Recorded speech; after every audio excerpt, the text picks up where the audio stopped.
हज़रत अम्मार हों, हज़रत बिलाल हों, इनकी कुर्बानी अपनी जगह पर, लेकिन उसी ज़माने में मक्की दौर में हमें कहीं शैब अबी तालिब भी नज़र आता है और उसका तज़किरा नहीं होता। उस शैब अबी तालिब का तज़किरा हम क्यों नहीं करते? हम देखिए, मुझे इस पे कोई एतराज़ नहीं है, आप करबला को बयान करें। करबला पर जो आदमी रोता है, रोए सुबहान अल्लाह, कार सवाब है। यानी आँखों में आँसू आना गम हुसैन में, मैं ये समझता हूँ कार सवाब है और हमारी तो मोहब्बतों का मरकज़ ज़ाते हुसैन है। मैं मुकाबला नहीं करना चाहता, आप मुझे कुछ कहिएगा भी नहीं।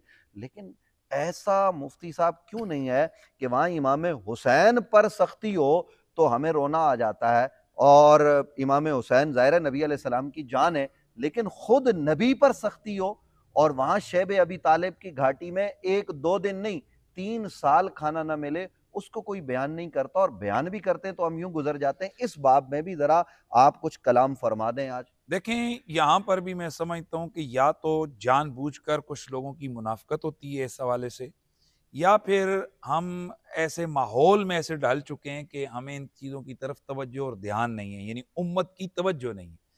अगर ना शैब अबी तालिब वफ़ाओं की जब तारीख़ लिखी जाए तो उसकी बुनियाद जो है ना वो शैब अबी तालिब में आपको मिलेगी कि शैब अबी तालिब में देखें मुतालबा क्या था, हुआ क्या था शैब अबी तालिब में। शैब अबी तालिब ये घाटी है मक्के के करीब, और मुशरिकीन मक्का का मुतालबा ये था बनु हाशिम ख़ानदान से कि चूँकि तुम्हारे ख़ानदान के एक फ़र्द हज़रत मोहम्मद मुस्तफ़ा सल्लल्लाहु अलैहि वसल्लम ने एक नए दीन को लॉन्च कर दिया है, तो ये हमारे खुदाओं को बुरा भला कहते हैं, हमारे खुदाओं का इनकार करते हैं। और उनमें से बहुत सारे बनु हाशिम के वो लोग भी थे कि जो नज़रियाती और एतकादी तौर पर उनके साथ थे। तो उनका ये मुतालबा था कि भई जिस तरह अबू लहब वग़ैरह और इस तरह के लोग कि भई तुम मोहम्मद को हमारे हवाले करो, हम इसको कत्ल करेंगे और इसके बदले में हम तुम्हें अगर चाहते हो तो एक ऐसा खूबसूरत जवान दे देंगे जिसे तुम जो है ना अपना बेटा और भतीजा बना के रखो। तो ये उनका मुतालबा था, और ये मुतालबा जिस वक़्त सरदारे बनी हाशिम जनाब हज़रत अबू तालिब सैयद बतहा, उनसे जब ये मुतालबा किया गया तो आपने फरमाया, यार ये कैसा इंसाफ है आप लोगों का कि मुझसे मेरा बेटा मांगते हो कि मैं कत्ल करवाऊं और अपना बेटा मुझे देते हो कि मैं उसको पालूं। ये किस किस्म का तुम्हारा मुतालबा है? तो वहां पर जो हस्ती डट गई हुजूर के दिफा में और हुजूर सैयद आलम की वफा और मोहब्बत में, उस हस्ती का नाम है हजरत अबू तालिब। तो इस पर पूरे मक्के के मुशरिकीन जमा हुए और एक बाम मुतालबा एक मुआहिदा किया, और उस मुआहिदे में ये तय पाया कि बनु हाशिम जब तक मोहम्मद को हमारे हवाले नहीं करते सल्लल्लाहु अलैहि वसल्लम, तो उस वक्त तक इनसे हर किस्म का मुकाता कर दिया जाए, इनसे हर किस्म का बॉयकॉट कर दिया जाए, बिल ताकि ये तंग आकर जो है ना ये मोहम्मद को हमारे हवाले कर दें। तो इस वजह से उन्होंने इस पूरे खानदान को एक घाटी के अंदर जो है ना वो मजबूर और इनको जो ना वहां पर मासूर कर दिया। ना कोई इनसे बात करता, ना कोई लेन देन करता, ना कोई रिश्तेदारी, कुछ भी नहीं। यानी ये बिल्कुल कट के रह गए उस मक्का शरीफ के अंदर। तो ऐसे में 3 साल ये खानदान जो था ये खाने के बजाय कभी पत्ते खाते, कभी दरख्तों की जड़ें उबाल कर खाते, और रिवायात में आता है कि इनके बच्चे भूख और दर्द से इस तरह बिलबिलाते थे कि उनकी आवाज़ें सहने हरम तक जो है ना वो आती थी। तो ये एक वो ए, दर्द का एक ज़माना था, और इस दौरान दुश्मन लगातार इस कोशिश में थे कि रसूलुल्लाह सल्लल्लाहु अलैहि वसल्लम को किसी न किसी तरह रास्ते से हटा दिया जाए। तो ऐसे में हज़रत अबू तालिब रात को अल्लाह के रसूल को एक बिस्तर पर सुलाते, तो पिछला पैर आता तो उनको वहाँ से उठाकर वहाँ अपना बेटा सुला देते। और मकसूद ये था, और जब उनसे पूछा गया तो कहते कि ताकि अगर कोई दुश्मन आपको सोता हुआ देख ले तो आपको तकलीफ ना पहुंचा सके, नुकसान ना पहुंचा सके, और आपकी जगह मेरा कोई बेटा जो है ना वो कुर्बान हो जाए। तो ये एक वफाओं की दास्तान है, और मेरे नबी का वो वफादार और मेरे नबी से मोहब्बत करने वाला आपका शफीक चचा जनाब हज़रत अबू तालिब है। तो ये है वो शेब अबी तालिब, और फिर ये जुल्म के बंधन टूटे, वो जफा की रस्सियाँ कटी, और बिल आखिर एक ऐसा हुआ कि अपने हाथों से ही उन्हें वो मुआहिदा तोड़ना पड़ा और उससे वो दस्तबरदार हुए। और वो यूं हुआ था कि उन्होंने एक मुआहिदा मक्का शरीफ के अंदर काबा शरीफ की दीवार से लटका दिया था, काबा शरीफ के अंदर संदूक के अंदर लिखकर उसको बंद किया हुआ था कि जिसके अंदर ये सारी शर्तें थीं कि बनु हाशिम से हमने मुकाता करना है। एक दिन अल्लाह के रसूल ने अपने शफीक चचा हज़रत अबू तालिब को आकर खबर दी कि मुझे मेरे अल्लाह ने खबर दी है कि वो मुआहिदा जो है ना उसको दीमक ने चाट लिया है, सिवाय अल्लाह के नाम के कुछ नहीं है। तो जनाब अबू तालिब ने मक्का वालों को आवाज़ दी, ये खुश हो गए कि अबू तालिब आया है, तो गोया मोहम्मद हमारे हवाले करना चाहता है। तो आपसे कहा गया हाँ भाई क्या है? तो आपने फरमाया कि मेरे भतीजे ने मुझे ये खबर दी है, आओ इसी पे फैसला करते हैं। अगर तो वो खबर दुरुस्त है जो मेरा भतीजा दे रहा है, तो फिर तुम्हारा ये जुल्म है, ये हम नहीं मानेंगे और आज के बाद तुम्हें इससे दस्तबरदार होना पड़ेगा। और अगर ऐसा ना हुआ जैसा मेरा भतीजा कहता है, तो मैं मोहम्मद को तुम्हारे खुद अपने हाथों से हवाले करूंगा।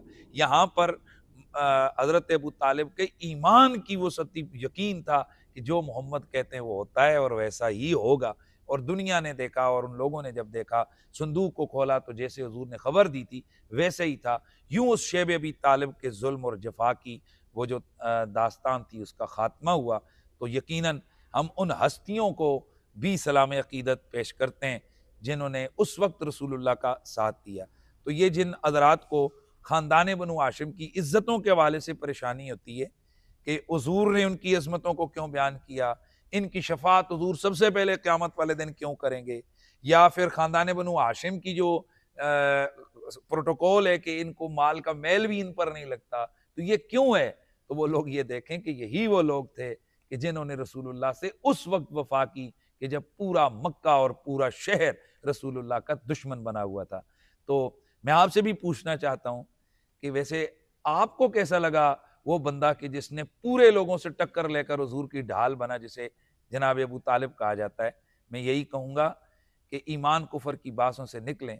हम तो वो लोग हैं कि जो हुजूर के कदमों से लगे हुए नालैन को, फोटो को चूमते हैं, उस नक्शे को चूमते हैं कि इस नालैन ने हुजूर के पाँव की हिफाजत की, कांटों से, रोड़ों से, पत्थरों से। तो जो नालैन हुजूर के पाँव की हिफाजत करे चंद साल, ये चंद महीने, और हुजूर के पाँव में कांटे न चुभे, उस नालैन को नहीं उसके नक्शे को भी माथे पे सजाएं। और जो अबू तालिब 40 साल से ज्यादा मेरे नबी की खिदमत करे, पाले, परवरिश करे, और फिर उन तमाम जुल्म की आंधियों के मुकाबले में उस शम्मा के आगे ढाल बनकर खड़ा हो जाए, उस अबू तालिब से वैसे आपकी दुश्मनी क्या है? तो फिर मुफ्ती साहब, मेरा वो जुमला फिर मुझे दिल करता है मैं दोहराऊं कि मुझे तो उस दुश्मनी की और कोई वजह नहीं नजर आती। अबू लाब एक उंगली का इशारा करके लोंडी को आजाद करे, तो आप मीलाद के जलसों में जब तक ये हदीस न सुनाएं, उस वक्त तक आपका जलसा पूरा नहीं होता कि जिस बंदे ने हुजूर के खुशी में उंगली का इशारा किया, तो अल्लाह ने उस उंगली में से उसे पानी देता है हर सोमवार को, जिससे उसका अजाब जो है ना वो कम होता है। तो मैं हैरान हूँ जो इतना सा हुजूर के साथ एहसान करे, उसके लिए तो इतना प्रोटोकॉल है।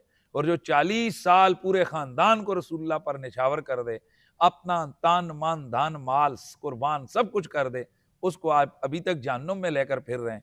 जरा सोचिए तो सही, कहीं इसके पीछे भी वो थिंकिंग तो नहीं है कि जिसका मैंने पहले एक किसी प्रोग्राम में मैंने अर्ज की थी कि यकीनन यकीनन इसके पीछे एक खास वजह है कि अबू तालिब की दुश्मनी इसलिए आम हो रही है कि अबू तालिब हसनैन करीमैन का दादा है और मौला अली पाक का वालिद है।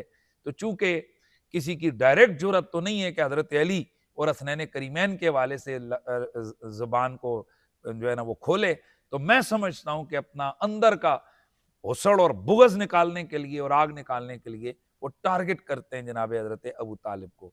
मेरी इससे हरगिज़ उन लोगों के रद या उन लोगों की बेअदबी मकसूद नहीं है जो मुहक्किकीन है, जो रिवायात को सामने रखते हुए महज बयान रिवायत, महज तहकीक के हवाले से अगर वो लिख देते हैं, जिन्होंने बुजुर्गों ने लिख दिया अदम ईमान के अदम बारे ईमान के हवाले से, हम उनको गालियां भी नहीं देते हैं।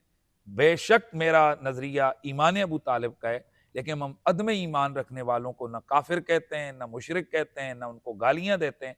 अलबत्ता जो बिला जरूरत कहीं किसी बगैर वजह के वो कुफर अबू तालिब के सेमिनार करें और खाम खा वो सादात की दिल आजारी के लिए इस चैप्टर को आम बयान करें, उनके बुग़्ज़ी आले बैत और नासबियत उनके अंदर पाए जाने में कोई शक और शुबा नहीं। लेकिन मुफ्ती साहब यहाँ अदम ईमान का जो कॉल करने वाले हैं, हमारा नाजरीन वक्त ज़्यादा हो रहा है, बस मैं आखिरी सवाल है और आपसे गुजारिश है इख्तिसार से जवाब दें। क्या वो हमारे बुज़ुर्ग नहीं है जिन्होंने अदम ईमान का कॉल किया है?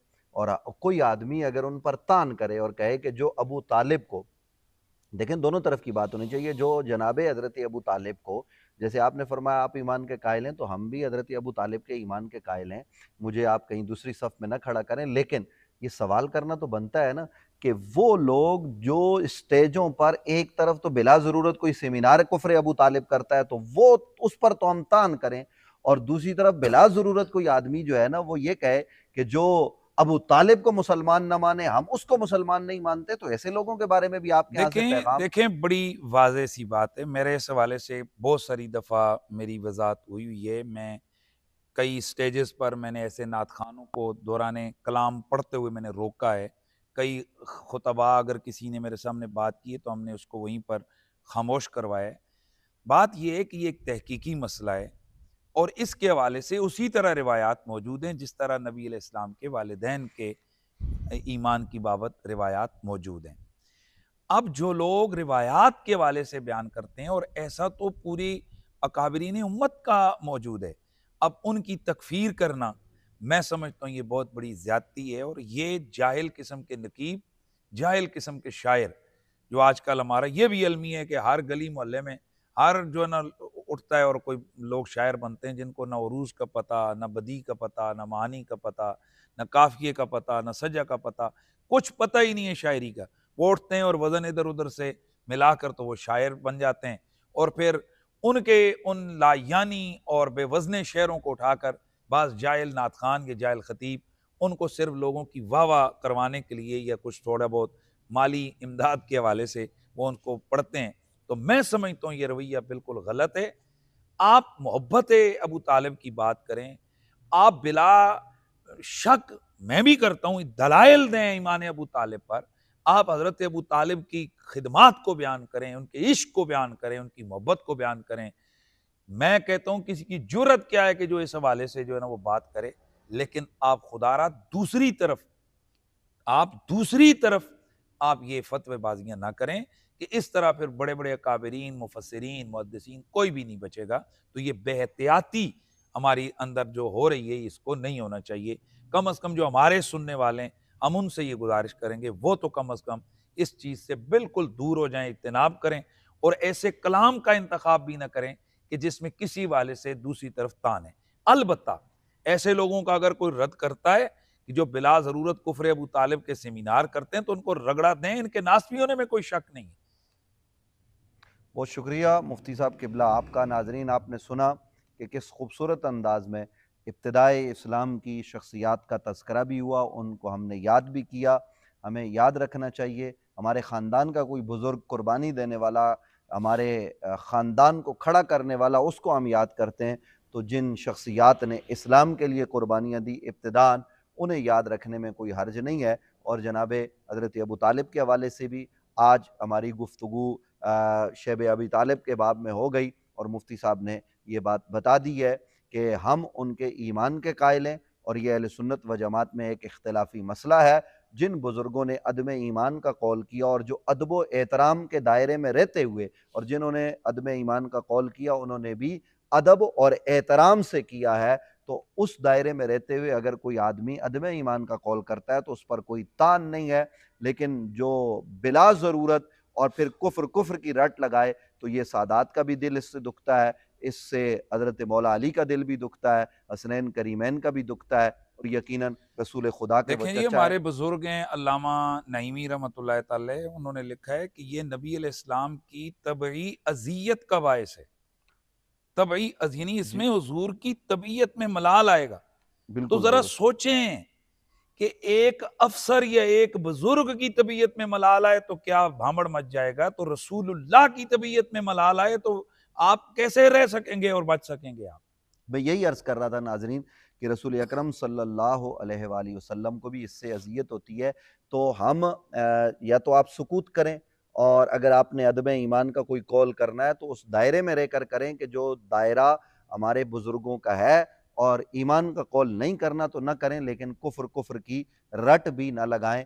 यही पैगाम है। और इब्तिदाए इस्लाम की शख्सियात को याद रखें, अपने बच्चों के नाम हज़रत अम्मार के नाम पर रखें, हज़रत यासिर के नाम पर रखें, सुमैया घर में नाम रखें, ताकि उन अजीम शुहदा की याद भी आती रहे। बिलाल के नाम पर नाम रखें, नबी अलैहिस्सलाम के शहदादों के नाम पर नाम रखें। ये काम हमें करना चाहिए और ताकि। मुफ्ती साहब मैं एक चीज़ और भी अपील करूँगा कि खुदा के लिए मस्जिदें बनानी हैं तो फिर इन हस्तियों के नाम पर भी मस्जिदें बनाएं।